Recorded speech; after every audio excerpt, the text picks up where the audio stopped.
Well, welcome to part 2. At the end of part 1, I talked about people believing in the fact that the moon might be made of green cheese, and so on. Now, I was using that as an example, just an example. There probably weren't too many people that actually believed that. It was just a saying. But you know, there's another saying. There's a pot of gold at the end of a rainbow. Well, brace yourself. Mom told me recently that she had an old uncle who came from the old country, and he actually believed there was something valuable at the end of a rainbow. I don't think it was a pot of gold, but he thought there was something there of value. I guess he just didn't want to accept the scientific explanation of why there are rainbows. But anyway, just thought I'd throw that in. Or as long as we're talking about strange beliefs. I want you to picture this. A small town, about 3,000 people. There's a school. It's an 8-room school. And one of the rooms is sort of a gym room, activity room, that sort of thing. And in that room, there's the teacher, and there's the kids. And the kids are participating in a square dance. There's one of these old-fashioned record players that's sitting on a chair, and it's playing the square dance music. Now off to the side, there's a boy, and he's not participating. It's not like he's disabled or has a cast on his foot. There's nothing wrong with him, except that earlier he had been sent to school with a note requesting that they do not let their son Ronnie participate in any activities that had to do with dancing. Dancing was sinful, don't you know? Well, of course you guessed I was that boy. And as best I can remember, I was the only one in that class.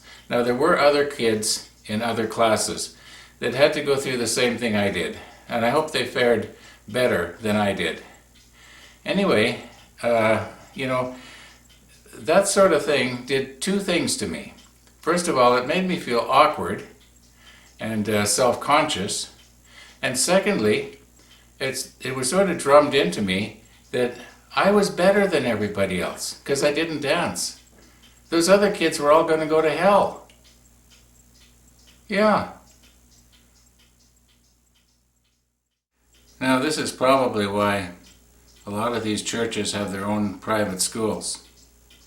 It's so that they can get away with pushing their own strange beliefs onto all the kids. Then all the kids feel the same.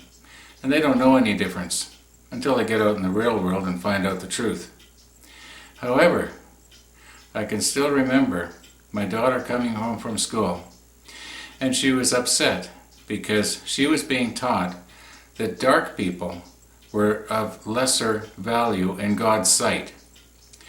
And you got to understand that in that particular private school that we were sending our kids to, there was only one dark kid. No, there was two, I'm sorry. But one of them was our son, who we had adopted. And I can well imagine she was really upset to think that her little brother was of less value than all the other kids. Yeah. Now this picture of this old car I actually got off the internet. This is not my dad's 1956 Pontiac that he bought brand new in 1956. Yeah, they looked really sharp. They had two-tone paint. And as best I can remember, those are the colors. But you know, two-tone was flashy. Flashy was worldly. Worldly was sinful. So my dad took that brand new car into the body shop and had them paint it all to the same dark color. It wasn't flashy anymore. So Dad would have been more accepted among those people. Now, I still can remember the new car smell. I can remember the smell of that car, and it had a radio. I was so proud of that car. Well, I don't think I ever understood why he did that. I can sort of see his thinking now, but you know, He was wrong. He should have stood up to what was right. At the moment, you might notice I'm not wearing my watch. Just a coincidence. But in some of my videos, I'm not wearing it by choice. The reason being is that a lot of my videos are so sharp that you can actually read the time and the date, and you might notice that, hey, some of those were being made on Sunday. Now, because I didn't want to offend anybody, right now I don't care, but at the time I didn't want to offend anybody.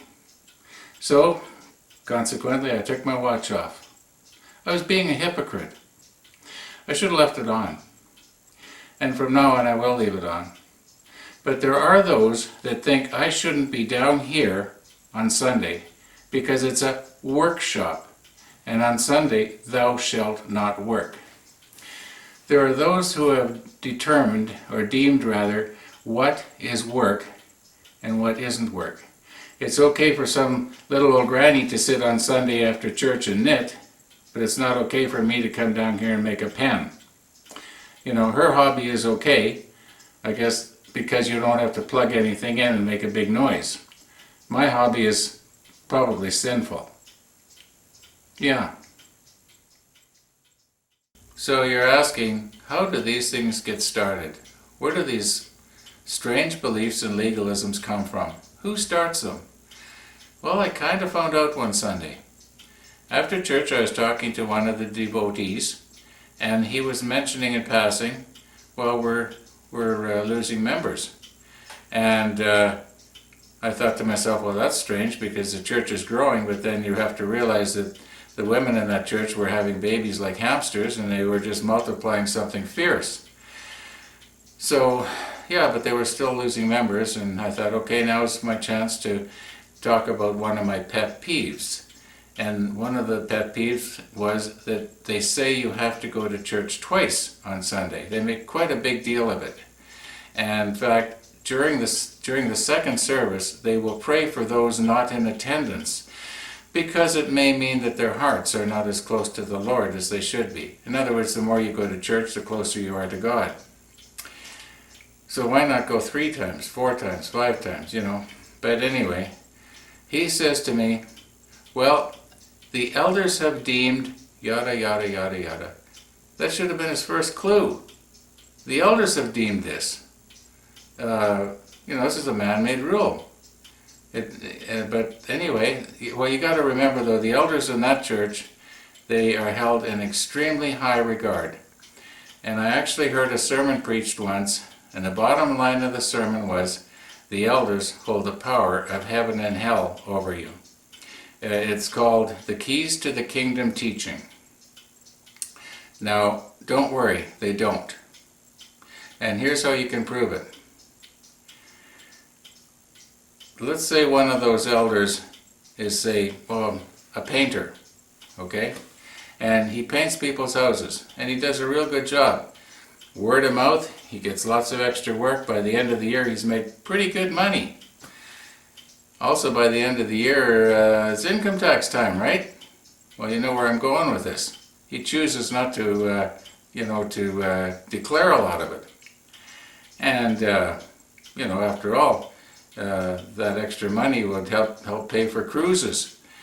Anyhow, do you really think that a crooked elder has the power of heaven and hell over you? Here's another way.